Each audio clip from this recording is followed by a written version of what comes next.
English बहुत मेरी week थी। टीचर जो थे मेरे वो ये कहते थे कि ये स्कूल के बाहर रेडी लगाया करेगा। कोर्स ख़त्म होने से पहले 2.5 मंथ के कोर्स में मैंने अपनी फ़र्स्ट अर्निंग कर ली थी।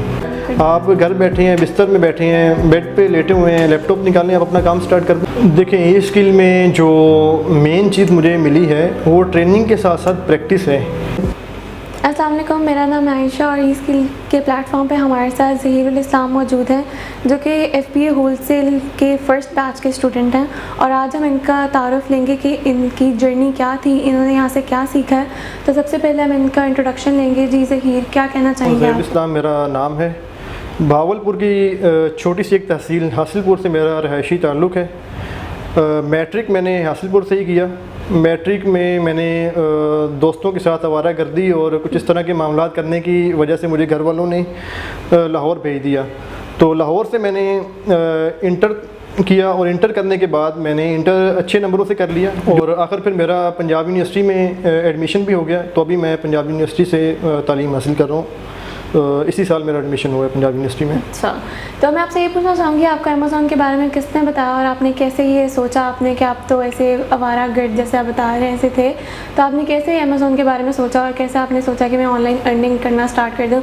क्योंकि जो इस तरह के टाइप के होते हैं वो कहते हैं कि बस हम चिल करते रहें, हम काम ना करें, बस ऐसे ही सब कुछ होता रहे।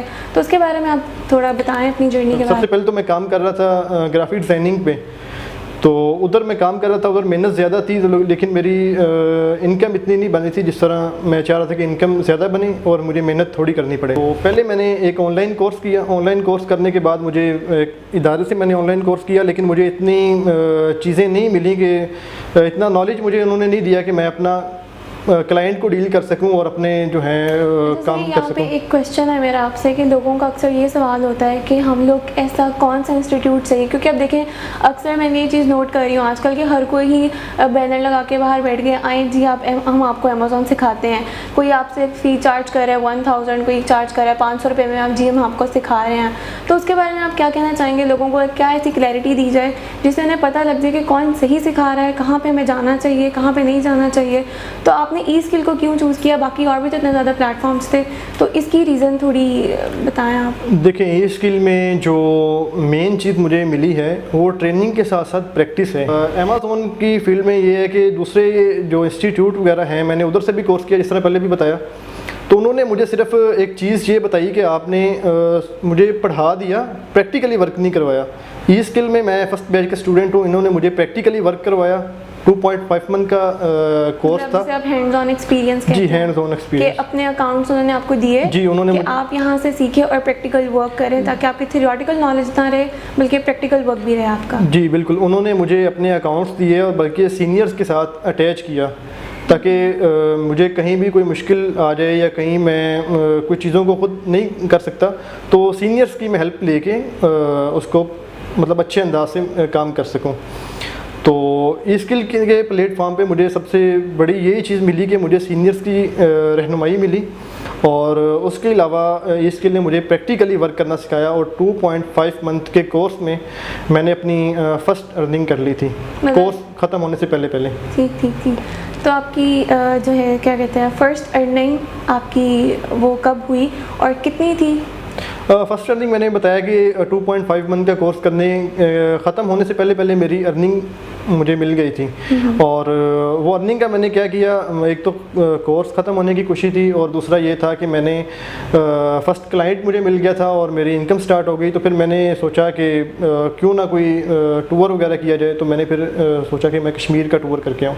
तो जब फर्स्ट अर्निंग थी तो खुशी नहीं हुई थी? अम्मा को जाके नहीं पैसे दिए कि मम्मा देखें मैंने पहली कमाई ली है? तो वो आप डायरेक्ट कश्मीर क्योंकि मैं पहले ग्राफिक डिज़ाइनिंग पे जॉब भी कर रहा था तो मैं अपनी वालदा को पहले ही पैसे दे चुका था। अच्छा। तो इसलिए फिर मैंने ये बहुत होता है ना कि हाँ इधर मेनू पड़ा तो ये है कि तो आप जा रहे हो यहाँ पे और ये वो। तो जी, वो फर्स्ट तो मैंने नहीं दी लेकिन अब मैं देता हूँ ज़रूर। अच्छा सही, अभी आपको टोटल कितना टाइम हो गया ऑलमोस्ट कि कोर्स करने के बाद क्लाइंट्स के साथ डील करते हुए? ऑलमोस्ट कितना टाइम हो गया? मैंने तकरीबन 6 मंथ पहले कोर्स किया था तो कोर्स के जिस तरह मैंने पहले बताया कि कोर्स के दौरान ही मुझे क्लाइंट मिल गया था, तो मैंने उसके साथ वर्किंग स्टार्ट कर दी थी। अभी मुझे तकरीबन 6 मंथ हो गए कि मैं प्रॉपरली वर्किंग कर रहा हूँ, 1-2 अकाउंट को मैनेज कर रहा हूँ। उसके अलावा ब्रांड अप्रूवल सेल करता हूँ मैं, मेरी टीम जो है वो भी वर्किंग कर रही है इसी पे। तो हम ब्रांड अप्रूवल को सेल करते हैं और अकाउंट्स को मैनेज कर रहे हैं। तो आपकी टीम कितने क्लाइंट्स हैंडल कर रही है? हमारा ये है कि हमने अप्रूवल वगैरह सेल करनी होती है। हमारे पास बहुत सारे लोग इस तरह के भी आ जाते हैं कि जिनके 2-3 अकाउंट्स होते हैं, वो कहते हैं कि ठीक है हमने ब्रांड अप्रूवल लेनी ही आपसे है। तो ये है कि हमारे पास 3-4 परमानेंटली क्लाइंट हैं कि जिनको हमने सिर्फ ब्रांड अप्रूवल ही देनी होती है, और कुछ क्लाइंट इस तरह के हैं कि जिनका A to Z हमने अकाउंट मैनेज करना होता है। तो अभी पिछले दिनों एक लेडी थी, उन्होंने कहा कि ठीक है आप हमारा अकाउंट भी मैनेज करो और साथ हमें सिखाओ भी कि मतलब इस पे वर्किंग हमने किस तरह करनी है। तो थोड़ा बहुत मैं उनको भी मतलब गाइड कर रहा हूँ, वो मुझे उसका कुछ ना कुछ पे भी कर रहे हैं। तो अभी तक आपकी पर मंथ की अर्निंग क्या है? $500 to $600 जो है वो पर मंथ मेरी अर्निंग है। अच्छा, तो उसके बाद आपका एक्सपीरियंस क्या रहा इसके के बारे में? बेशक आपने पहले थोड़ा बता दी, लेकिन थोड़ा और इनके बारे में थोड़ा बताइए कि किस तरह होता है कि ट्रेनर्स जो होते हैं वो सिर्फ ऑन ग्राउंड ही आपको सारा कुछ बता रहे होते हैं, लेकिन अगर आप कोई चीज़ है, आप घर बैठ के अपना काम कर रहे हैं, तो तब आपको क्या मैसेज कर अप्लाई करते हैं, या आपको तब उनकी गाइडेंस होती है जब आप अवे उस टाइम ऑन ग्राउंड नहीं होते, आप घर पर बैठ कर रहे होते हैं, तो उस टाइम आपको वो रिस्पॉन्स कर रहे होते हैं, साथ आपको हेल्प कर रहे होते हैं उस टाइम? जी बिल्कुल, जिस तरह हमारे बैच का एक व्हाट्सएप ग्रुप बना हुआ है, अगर मुझे या हमारे पूरे बैच वालों को कोई मसला मसाइल आ जाता है या उनको कुछ हेल्प की ज़रूरत होती है, तो उसके अंदर सीनियर्स ऐड हैं, वो हमें फौरी रिस्पॉन्स करते हैं और हमें उस मसले का फौरी हल निकाल के देते हैं। ठीक है। अच्छा, यहाँ पे लोगों को एक बड़ा मसला आता है कि भाई ब्रांड अप्रूवल्स के लिए इंग्लिश बहुत अच्छी होनी चाहिए, तो मैंने सुना था शायद आपके इंग्लिश के थोड़ा गड़बड़ थी, तो उसका आप थोड़ा अपना एक्सपीरियंस। नहीं, गड़बड़ नहीं थी, काफ़ी ज़्यादा गड़बड़ थी। उसका ये था कि जिस तरह मैंने मैट्रिक की है, मैट्रिक के जो मेरे टीचर्स थे वो मुझे कहते थे कि कोई एक ऐसा दिन बता दो या कोई एक ऐसा चैप्टर बता दो कि जिसका आपने हमें सबक सुनाया हो। इंग्लिश के टीचर जो थे, तो मेरे पास कोई इस तरह का रीज़न नहीं था कि मैं कहूँ कि जी मैंने सुनाया है। वाकई मुझे इंग्लिश बहुत मेरी वीक थी, मैंने आज तक मैट्रिक के जो टीचर थे उनको कभी इंग्लिश का कभी सबक नहीं सुनाया।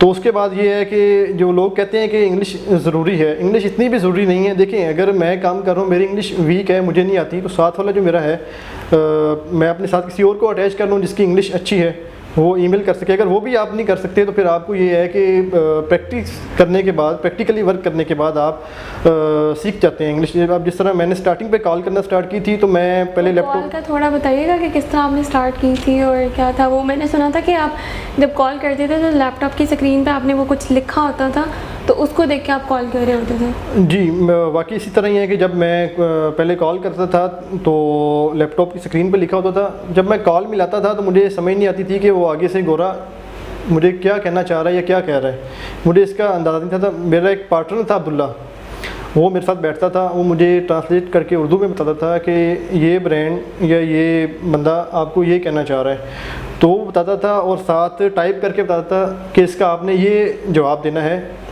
तो हम इस तरह पहले स्टार्टिंग में हमने कॉल का स्टार्ट किया। अब अब्दुल्ला था, उसके अंदर इतना कॉन्फिडेंस नहीं था कि वो कॉल कर सके। कॉन्फिडेंस मेरे अंदर था कि मैं कॉल कर सकता था, लेकिन मेरी इंग्लिश कमज़ोर थी। हम शुरू दिन से हम मिल के काम कर रहे हैं, तो उसका कॉन्फिडेंस नहीं था, कॉन्फिडेंस मेरे पास था, इंग्लिश उससे आती थी।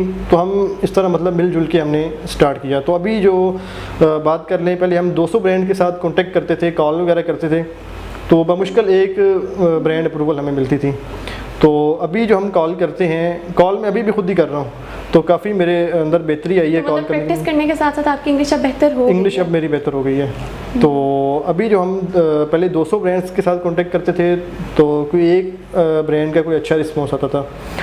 अब हम अगर 10 ब्रांड हंट करें, ब्रांड हंटिंग अच्छी हो और उसके बाद कांटेक्ट करें 10 ब्रांड के साथ, तो उसमें से एक अप्रूवल इजीली मिल जाती है। तो मतलब इंसान को प्रैक्टिस करते रहना चाहिए, घबराना नहीं चाहिए उस चीज़ से कि हमें तो इंग्लिश आती नहीं है, हमने करना नहीं, हमसे तो होगा नहीं। आपने प्रैक्टिस की और आपको एट द एंड उसका रिजल्ट भी बिल्कुल ऐसे ही है। मेरा नहीं ख्याल कि जितनी इंग्लिश मेरी वीक थी, किसी और की इतनी इंग्लिश भी वीक होगी और वो ये सोच के नहीं आता कि इंग्लिश का मामला है तो मैं नहीं कर सकता। नहीं, ऐसी बिल्कुल बात नहीं है। ईमेल वगैरह भी मैं खुद लिख रहा हूँ, अभी ईमेल के रिस्पॉन्स वगैरह भी करता हूँ, ब्रांड से कॉन्टैक्ट भी कर रहा हूँ। हालांकि मेरी इंग्लिश बहुत ज़्यादा ही वीक थी, प्रैक्टिकली कर करके एक दिन गलत कॉल की कोई मसला नहीं, दूसरे को गलत कॉल होगी कोई मसला नहीं। लेकिन आपने जब ब्रांड हंटिंग ही 200 ब्रांड किए हुए हैं तो उसमें से किसी एक को तो आप अच्छा रिस्पॉन्स देंगे ना। तो ये बिल्कुल भी मैटर नहीं करता कि आपकी इंग्लिश बहुत अच्छी होनी चाहिए, बस ये है कि आप अपनी बात अगले को ट्रांसफ़र कर सको, अगले को समझ आ जाए कि आप क्या कहना चाह रहे हो। और गोरों के अंदर ये बड़ी अच्छी खूबी है कि वो आपकी बात बड़ी तसल्ली के साथ सुनते हैं और ये नहीं कहते कि ये मतलब अगर उनको कोई थोड़ी बहुत समझ आ जाए ना कि मैं क्या कह रहा हूँ या मैं क्या कहना चाहता हूँ, उनको समझ आ जाए तो बड़ी अच्छी तरह खुद ही रिस्पॉन्स कर देते हैं। तो आप थोड़ा डेमो देना चाहेंगे कॉल के बारे में कि किस तरह आप कॉल करते थे, क्या सूडो नेम यूज़ करते थे? कॉल करने के लिए मैं अपना नाम डेविड यूज़ करता हूँ और दूसरा ये है कि जब हम कॉल मिलाते हैं तो मुख्तलिफ एक्सटेंशंस होती हैं जो हमने कोड मिला के तो उनको कॉल करनी होती है।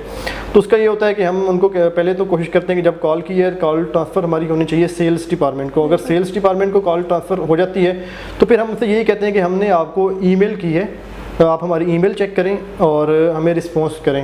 हालांकि ईमेल उनके पास चली जाती है, वो रिस्पॉन्स क्योंकि ऑलरेडी डेली 100-200 बंदा तो और भी ईमेल कर रहा होगा उस ब्रांड को। अगर हम ईमेल कर रहे हैं, हम उस ब्रांड के साथ कांटेक्ट कर रहे हैं तो साफ ज़ाहिर है कि क्राइटेरिया तो हमारा तकरीबन सेम ही होता है ब्रांड हंटिंग का। जितने भी लोग काम कर रहे हैं क्राइटेरिया सेम है तो साफ ज़ाहिर है दूसरे लोग भी उसके साथ कॉन्टेक्ट कर रहे होंगे। तो अब वो कितने लोगों को रिप्लाई करे या कितने लोगों के साथ कॉन्टेक्ट में रहे वो उसके लिए मुश्किल हो जाता है, तो वो इग्नोर कर देते हैं। जब हम कॉल करके कहते हैं कि हमने आपको ईमेल की हुई है, आप हमारी ईमेल चेक करें और हमें रिस्पॉन्स करें, अगर वो रिस्पॉन्स कर देते हैं तो ठीक है, अदरवाइज़ हम उनको दोबारा कॉल करके मतलब ये है कि तंग करते हैं कि वो हमारी बात सुने। और अगर वो बिल्कुल पूछते हैं कि आप मतलब हमारे साथ क्या क्यों ईमेल की है या क्या कहना चाहते हो, तो फिर हमारा यही होता है कि I want to purchase your products in bulk quantity on wholesale price. तो अक्सर वो ये सुन के क्या कहते हैं कि हमें इग्नोर करते हैं क्योंकि वो अमेज़ोन पे अलाउ नहीं करते। लेकिन ये है कि कुछ लोग हमें फिर शीट वगैरह भी भेज देते हैं। जिस तरह मैंने कहा कि 10 ब्रांड के साथ हमने कांटेक्ट किया तो एक आधा हमें अप्रूवल दे ही देता है, तो ये इस तरह है। अच्छा, कॉल का डेमो अगर जो है वो आप देना चाहें कि कॉल जब करते थे आपके किस तरह आपका एक्सपीरियंस रहा पहले स्टार्टिंग की कॉल में और अब क्या ब्लेंडर्स, क्योंकि ऑब्वियसली अगर मैं अपना एक्सपीरियंस शेयर करूँ तो मैं भी ऐसे करती थी कि मैं पहले कॉल करती थी तो मैं कहती थी हेलो अस्सलाम वालेकुम और फिर उसके बाद मैं कहती थी कि माय नेम इज़ एल्सा और I am calling from this LLC। तो ये छोटी छोटी चीज़ें होती हैं स्टार्टिंग में कि तो आपके इस तरह क्या ब्लेंडर्स थे यार? अक्सर बंदा अचानक स्टार्टिंग में कॉल करे तो इस तरह का इशू हो जाता है कि बंदा जब कॉल करनी स्टार्ट किया बैठा है उर्दू में बात कर रहा है अपने साथ वाले के साथ या उर्दू बोलता है वो, तो अचानक जब कॉल आती है तो जब अटेंड करनी होती है उनकी तरफ से आ जाए या हम जब कॉल कट कर रहे हों तो इस तरह का इशू आ जाता है कि हमने कह दिया जी ओके अल्लाह हाफिज़। तो इस तरह बंदा कह देता है, बाज़ औक़ात इस तरह का हो जाता है। लेकिन जब बंदा डेली बेस पे कॉल वगैरह कर रहा है, एक्सपीरियंस है उसको, तो फिर वो इस तरह की चवलें नहीं मारता कि स्टार्टिंग में या एंड पे, तो ये इस तरह की चीज़ें हो जाती हैं। ठीक है, अब आप मुझे टॉप 5 लर्निंग्स बता दें जो कि अब तक की स्टार्टिंग से लेके अब तक जो भी आपकी जर्नी थी उसमें आपने टॉप 5 लर्निंग्स क्या की हैं अभी तक? सबसे पहली तो ये है कि अमेज़ॉन की स्किल में ब्रांड हंटिंग। मेरे पास काफ़ी क्लाइंट इस तरह के आते हैं कि जो अपनी एजेंसीज वगैरह चला रहे हैं, 10-10 12-12 अकाउंट्स हैं उनके पास और उनको ब्रांड हंटिंग नहीं आती और वो ब्रांड अप्रूवल दूसरे लोगों से परचेज़ करते हैं। जैसे कि मुझसे कई लोगों ने ब्रांड अप्रूवल परचेज़ किए हैं, लेकिन उनको बेसिक इशू ये है कि जो होलसेल में बेसिक चीज़ है ब्रांड हंटिंग, उनको ब्रांड हंटिंग नहीं आती। तो सबसे पहले तो मैंने ये है कि ब्रांड हंटिंग सीखी है और दूसरा ये है कि कम्युनिकेशन स्किल के ब्रांड के साथ किस तरह कम्युनिकेशन करनी है और क्लाइंट को किस तरह डील करना है। और इसके अलावा जो तीसरे नंबर पे आ जाएगी, तीसरे नंबर पे मेरी बहुत बड़ी अचीवमेंट ये है कि मैंने कॉल करनी सीखी है कि ब्रांड के साथ किस तरह हमने कॉल करनी है। कॉल करने का ये है कि बहुत सारे लोग डर जाते हैं या कॉन्फिडेंस नहीं होता उनके अंदर, हालांकि उनको इंग्लिश भी आती होती है लेकिन वो कॉल नहीं कर सकते। तो चौथे नंबर पे ये आ जाएगा कि ब्रांड अप्रूवल भी अब हमारे पास है, सारी चीज़ें हैं। अब हमने वो ब्रांड अप्रूवल क्लाइंट को सेल कैसे करनी है। अब एक बंदा है, ठीक है, उसने वर्किंग की है, ब्रांड अप्रूवल ले आया है, उसको अब ये तरीका ही नहीं पता कि आपने ये अप्रूवल सेल किस तरह करनी है। तो चौथे नंबर पे ये मैंने सीखा कि क्लाइंट के साथ कम्युनिकेशन किस तरह करनी है, क्लाइंट को किस तरह डील करना है। और 5वें नंबर पे ये है कि शिपिंग प्लान था अमेज़ोन में, वो हालांकि जब मैंने पहले कोर्स किया मुझे पता था कि शिपिंग प्लान बनाना उन्होंने सिखाया था, लेकिन प्रैक्टिकली वर्क मैंने नहीं किया। अच्छा, तो अब आप यंगस्टर्स को क्या मैसेज देना चाहेंगे कि जो आपके जैसे लड़के जो ऐसे अभी भी फिर रहे हैं बाहरी सड़कों पे, तो उन्हें आप क्या कहना चाहेंगे कि आओ सीखो कुछ, तो इस तरह का मोटिवेशनल मैसेज? मैं मैसेज यही देना चाहूँगा कि अभी ये जो वक्त है आपके पास स्टडी के साथ साथ लर्निंग हो जाती है, तो स्टडी कंप्लीट हो जाती है, उसके बाद एक टाइम नहीं होता, फिर बंदे की प्रैक्टिकली लाइफ स्टार्ट हो जाती है। प्रैक्टिकली लाइफ में बंदे को काफ़ी मुश्किलात होती हैं, एक तो घर वाले भी थोड़ा सपोर्ट नहीं करते, और दूसरा ये है कि उनको भी पता है कि हमने इनको यूनिवर्सिटी में भी पढ़ाया है, इतनी फीसिस वगैरह दी हैं, उसके बावजूद भी अगर जॉब ना मिले तो एक तो बंदा ज़हनी तौर पे परेशान हो जाता है कि मैंने इतनी मेहनत की है, यूनिवर्सिटी में भी पढ़ा हूँ और उसके बाद भी जॉब नहीं मिल रही। जॉब वाला तो कंसेप्ट बंदा अपने ज़हन से निकाल ही दे कि यूनिवर्सिटी पढ़ने के बाद हमें जॉब मिलेगी। अगर जॉब मिलती भी है तो 10, 15 या 20 हज़ार में जॉब मिलती है, और वो भी बंदे को बहुत जलील करते हैं। क्योंकि मैंने खुद ग्राफिक डिज़ाइनिंग की जॉब की है, 8 घंटे की जॉब थी, और सुबह 8 बजे मतलब उधर हाजिर होना होता था। अगर नहीं गए, लेट गए हैं, तो वो टाइम जितना लेट होगा वो आपकी सैलरी में से उतने पैसे कट कर लेते हैं। अब जो अमेज़ोन का या ऑनलाइन वर्क है, इसके अंदर ये नहीं है कि आपने ऑफिस में जाना है, प्रॉपर वर्क करना है। आप घर बैठे हैं, बिस्तर में बैठे हैं, बेड पे लेटे हुए हैं, लैपटॉप निकालें, आप अपना काम स्टार्ट कर दें। तो एक तो ये है कि आपको ना तो इतनी मेहनत करनी पड़ती है कि आपको ऑफिस जाना है या आना है। आप हासिलपुर में बैठे हुए हैं, भावलपुर में बैठे हुए हैं, किसी बैकवर्ड एरिया में बैठे हुए हैं, आपको ये लाजमी नहीं है कि आप कहें कि जी मैं लाहौर में जाऊँगा तो मैं अपना काम स्टार्ट कर सकूँगा। आप उधर बैठ के काम कर सकते हैं, इतना इशू नहीं है। तो बेहतर ये है कि आप अब जो स्टूडेंट यूनिवर्सिटी में पढ़ रहे हैं या कॉलेज वगैरह में पढ़ रहे हैं, उनको यही चाहिए कि अपनी स्टडी के साथ साथ स्किल्स को इम्प्रूव करें। तो यहाँ पे एक छोटा सा क्वेश्चन है कि स्टूडेंट कहते हैं कि हम टाइम किस तरह मैनेज करें, तो क्या आपके लिए टाइम मैनेज करना इजी है कि मुश्किल है? स्टडी के साथ साथ आप किस तरह इसको मैनेज कर रहे हैं? देखें, यूनिवर्सिटी में मैं भी फर्स्ट सेमेस्टर का स्टूडेंट हूँ, मैंने इंटर भी किया है, तो उसके बाद मेरी एक जॉब चल रही है ग्राफिक डिज़ाइनिंग की, तो मैं उधर भी 2-3 घंटे मैंने वर्क करना होता है। उसके बाद यूनिवर्सिटी की असाइनमेंट्स होती हैं, कुछ प्रेजेंटेशंस होती हैं, उनको भी तैयार करना होता है। उसके बाद भी मैं तकरीबन 6 से 7 घंटे ये अमेज़ोन को मैं प्रॉपर डेली बेस पे दे रहा हूँ। तो टाइम निकालने से है, अगर आप सोचते रहेंगे कि टाइम नहीं निकलेगा, हालांकि आप बैठे हैं फजूल फेसबुक पे टाइम ज़ाया कर रहे हैं या इधर उधर टाइम ज़ाया कर रहे हैं, उससे बेहतर ये है कि अगर आप 2-3 महीने अच्छी वर्किंग इधर कर लेते हैं तो आपका अमेज़ोन की फील्ड में ये है कि टाइम पीरियड कम हो जाता है।